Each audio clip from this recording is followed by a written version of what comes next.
Shri Arjun Ram Meghwalji, a very distinguished guest of honor today, the Union Minister of State for Law and Justice, my very dear colleagues, Justice C.T. Ravikumar, Justice P.S. Narasimha, Justice K.V. Vishwanathan, Justice Augustine Masih, the Secretary, Department of Justice, Shri R.K. Goel, the Additional Secretary, Department of Financial Services, Shri Tangirala, CMD, Coal India, Shri R.K. Prasad, Shri Atul Kurekar, the Secretary General, all the members of the Bar, especially the Supreme Court Bar Association, the Supreme Court's Advocates on Record Association, senior advocates, all the panel members, distinguished guests, and the participants, including the young children who have received their scholarship checks, those who have received their letters of compassionate appointment.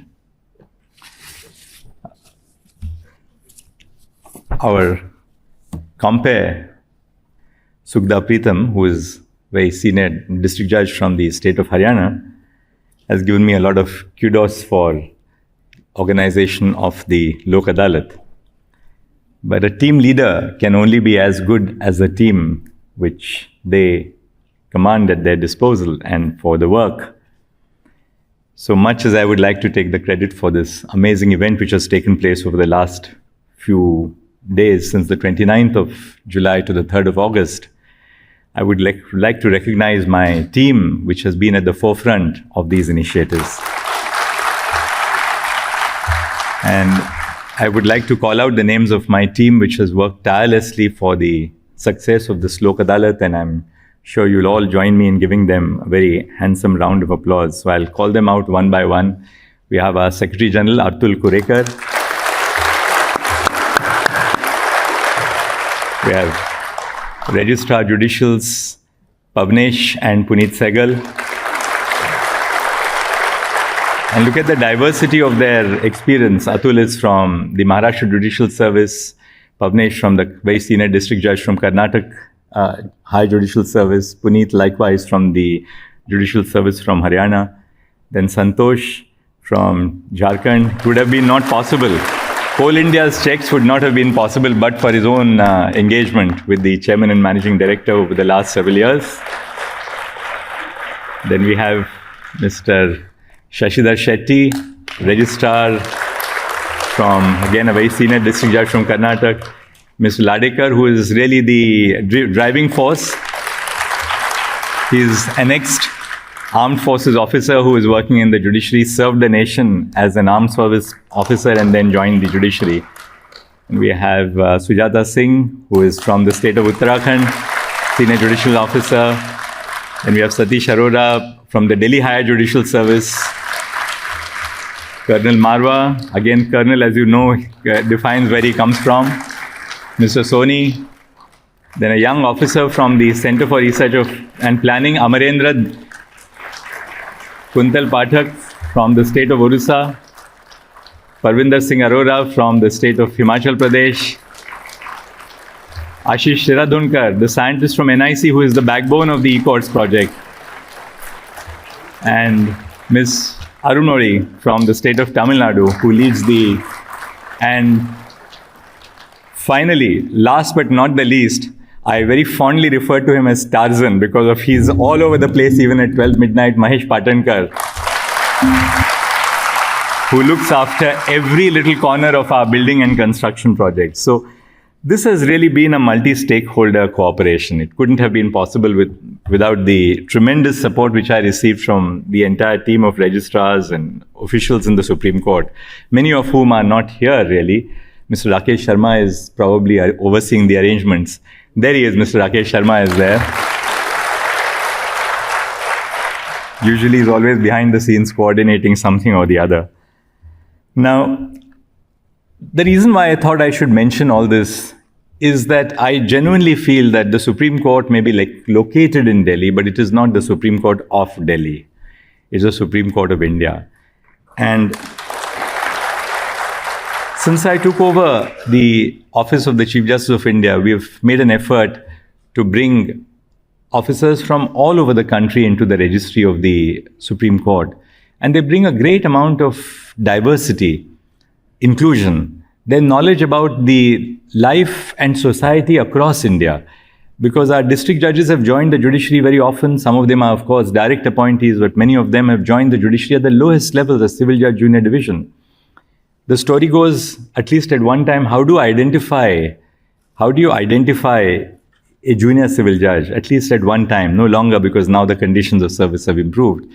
If you see someone wearing a white pant, a white shirt, a black tie, a coat, and riding a cycle, they should be in the Indian judiciary in the villages. That's the true state, and that's why they are so deeply connected with our judiciary. And in the work which we did in trying to design this Lok Adalat, we had tremendous support at every little stage in the preparation.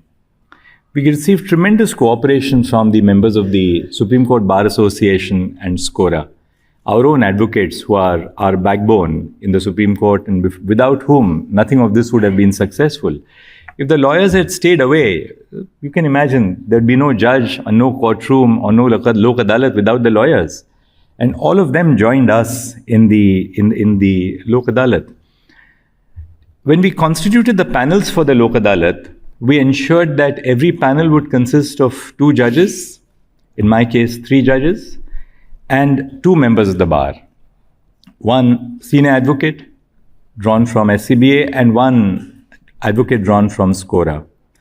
The purpose behind doing this was to give ownership to the advocates over the institution.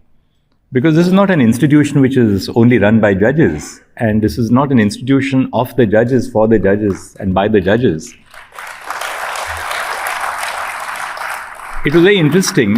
I think there was so much we learned from each other. We learned from the advocates about how much command they have over little procedural issues, which frankly I'm not very well versed with. On procedural issues, it's mostly the court masters and the registrars who tell us about little things like substitution of legal representatives. The lawyers were always conscious of the pitfalls, and they would tell us, well, we need something more to effectuate this settlement. In a partition dispute where there may be multiple parties involving partition of agricultural land, there may be a danger if we accept the settlement as it stands today. We need to push it back by 2 days and get parties to ensure that there is a foolproof settlement. Likewise, the lawyers shared with us that we learned for the first time how much care judges devote to every little case which comes up before you. Last evening, we were involved in trying to resolve a matrimonial dispute, which finally didn't conclude in a settlement, but we hope it will conclude in a settlement on Monday. We were all together in my chamber finally till 6:30 in the evening, trying to talk to the wife, trying to talk to the husband, the little child whom they had brought to our chamber, so on and so forth. But the work of this Lok Adalat was also facilitated by the work which NALSA does, the National Legal Services Authorities does. Last year in 2023, NALSA resolved as many as 8.1 crore cases. And therefore, we would like to acknowledge, of course, our Secretary of the NALSA, Santosh Nehiman, who is here. She is a very senior judicial officer from Delhi. Santosh, you can stand up. And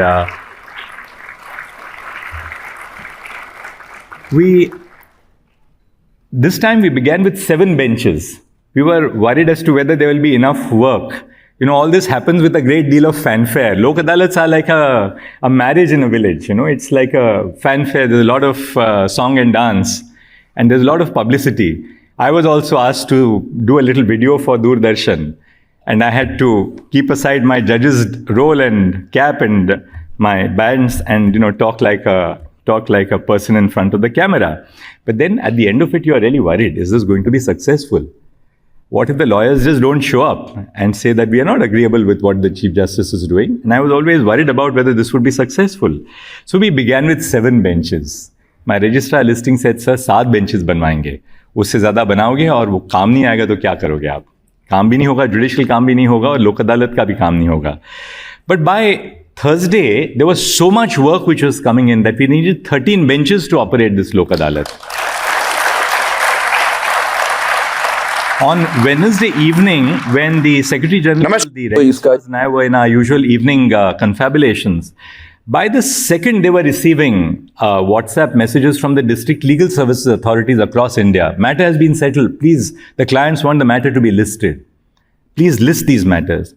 So this is an indicator also of के 19 साल में मैं विश्वासी था. मैं एक बहुत अंधविश्वासी घर में like the civil services. We have very senior officers from the civil services who have come here, who have obviously risen from the ranks from their days as collectors now to secretaries to the government of India. Likewise, in the Indian judiciary, we have a very strong infrastructure in place. One thing which really impressed me throughout this Lok Adalat was the application of mind by the district legal services authorities. They were on the video conferencing platform before us in every case.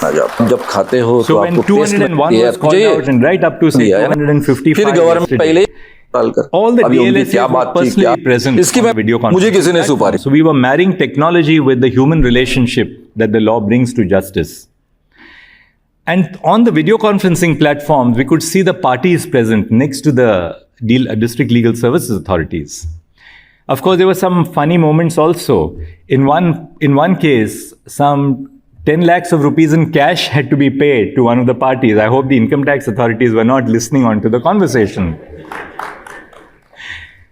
And I didn't ask too many questions about whether the cash has been paid or when it is going to be paid. But the DLSA preempted me because he said, sir, ek aur cheez karni hai isme. And he picked up this red leather bag and handed over a bundle of cash to one of the parties, the agriculturists. But on a more serious note, the DLSAs did so much of rigorous work, hand-holding, because these settlements in the Supreme Court would not have been possible unless they were settlements with our citizens in the smallest villages and talukas. They bring small matters to the Supreme Court. Somebody's compassionate appointment, somebody's pension, somebody's ACP, somebody's,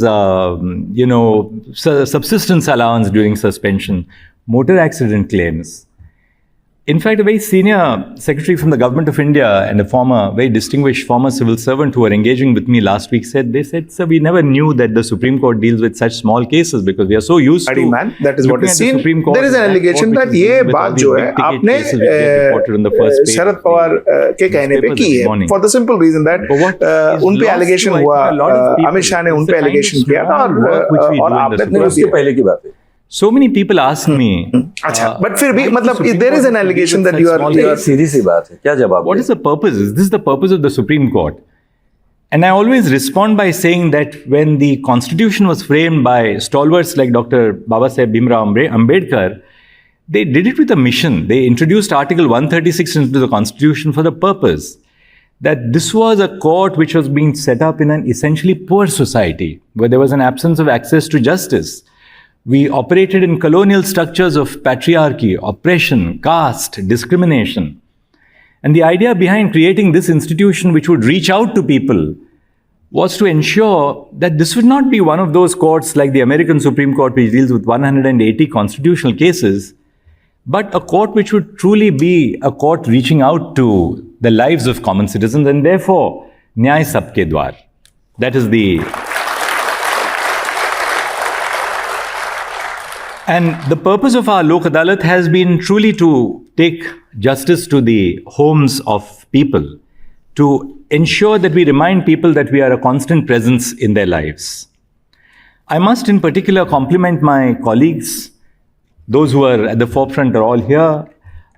Justice Narasimha and Justice Vishwanathan were part of the coordinating committee together with our senior colleagues, Justice Sanjeev Khanna, Justice Surya Khan, Justice B.R. Gavai. They would have been here, but another thing which is lost to civil society is that they feel that, well, judges get up at 4 o'clock in the evening and then there's nothing else to do. The work of a judge really begins at 4 o'clock in the evening. That's when we start the hard work for reading for the next day, preparing judgments.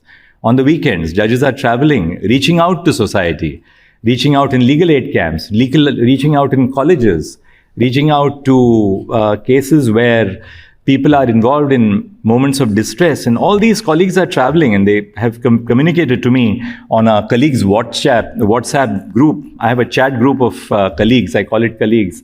We share experiences and ideas every morning. They've all reached out this morning to say that we wish we were here, but we wish the function all success.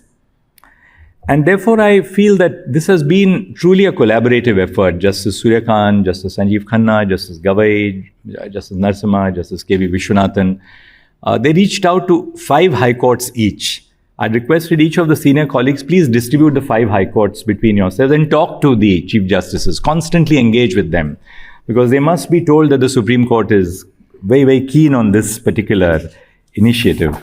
I thought before I end, I should just refer to a few instances of cases which were settled. A husband and wife who got married in 1998, within 5 months, disputes and differences arose between them, leading the wife to file for divorce in 2003. After multiple execution orders and prolonged litigation, settlements had been reached stipulating that the husband would provide a 20 lakh demand draft to the wife. Very often we feel that disputes can be resolved by payment of money, but how do you mend hearts by paying money? There's something more about mending hearts than paying money, which would allow her to withdraw all the civil and criminal cases pending against him. When inquiring about their current situation, I expressed a satisfaction upon seeing the parties rather happy, because they had, in the course of the Lok Adalat, decided to bury their difference and they had come back together. And there was a petition for divorce which was filed by the husband in the Patiala House Court. And she had filed for maintenance, and I told her, ma'am, मैंने उनको पूछा कि आप ये सारे मामले हैं, आप इनको तो निरस्त करना पड़ेगा, आप लोगों को ये विड्रॉ करने पड़ेंगे मामले. तो she said, I've already done it, sir. And he said, अब मैं यहाँ से जाऊँगा पटियाला हाउस कोर्ट और मैं मेरा डिवोर्स का मामला भी विड्रॉ कर रहा हूँ, क्योंकि हम साथ काफ़ी महीने से हम साथ हैं अब. और लोक अदालत में हमने बात की, दोनों ने लोक अदालत पैनल से, और हम साथ रहना चाहते हैं. And finally asked me, sir एक ही पूछना था आपको. So I said, जी कहिए. तो क्या आपके कोर्ट कचहरी की फिर से चक्कर काटनी पड़ेगी मुझे? I said, नहीं, अब ये चक्कर आपको काटना नहीं पड़ेगा. हम इसको we'll give it legal form and now close the case. There's an MACT matter. In 2005, Mr. Alpesh Jashu Parekh was returning from Bhavnagar to Ahmedabad in a jeep car. A tractor attached with a trolley was parked on Shantipura Circle. The jeep driver, while trying to overtake the tractor, dashed the jeep with the tractor trolley, as a result of which the deceased was severely injured and admitted to hospital and ultimately died. The petitioner was the wife of the deceased. The disputed part was the income. ये motor accidents मामले जो होते हैं उसमें only the core of the dispute is तनख्वाह कितनी थी. How much was that person earning? Upon the claimed salary hike that the petitioner was seeking through the settlement, the initial increase so far would have been about 8 lakhs. Although the petitioner was entitled to an increase of 8 lakhs, she chose to settle for 5 lakhs in distress. This is also a problem which we see as judges. लोग इतना त्रस्त हो जाते हैं court के मामलों से, वो कोई भी सेटलमेंट चाहते हैं, बस यहाँ से दूर करा दीजिए, कोर्ट से दूर करा दीजिए हमें. कोई महिला है, वो सोचती है कि मुझे यहाँ से दूर जाना है. The process is the punishment.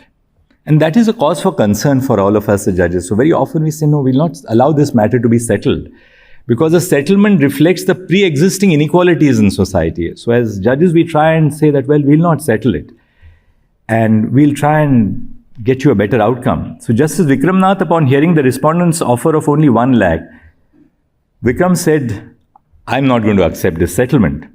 Ultimately, the bench, which was moved by the petitioner's plight, decided to award, with the consent of all parties, 6 lakhs as a lump sum in addition to what was previously awarded in the Lok Adalat. There was a young lawyer before me called Ishita Puranik, and Ishita said that there was a settlement in a matter. It was a 90% disability case. And in the course of the 90% disability case, a very small amount had been agreed upon as a settlement. That's also a problem of the Lok Adalats, where settlements are so small because you are conscious of the parties that parties want to get out of the system. So she said, sir, you're the Chief Justice of India and I'm getting this much for this settlement. It's a 90% disability case. So we called upon the lawyer for the insurer, and he said, sir, wait a minute. A very senior general manager of the insurance company is running around from court to court because the insurance company has authorized her to speak to the judges and increase the amount of settlement. And when we put an additional amount, the insurer agreed right away. These are public sector insurance companies who also have a call of conscience to the nation. And I thought I must acknowledge the fact that our insurance companies have done really, really well as part of this Lok Adalat.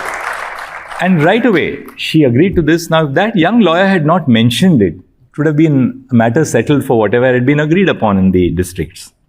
There's another case. The petitioner was 19 years old in 2014 when he met with an accident and suffered a 100% disability.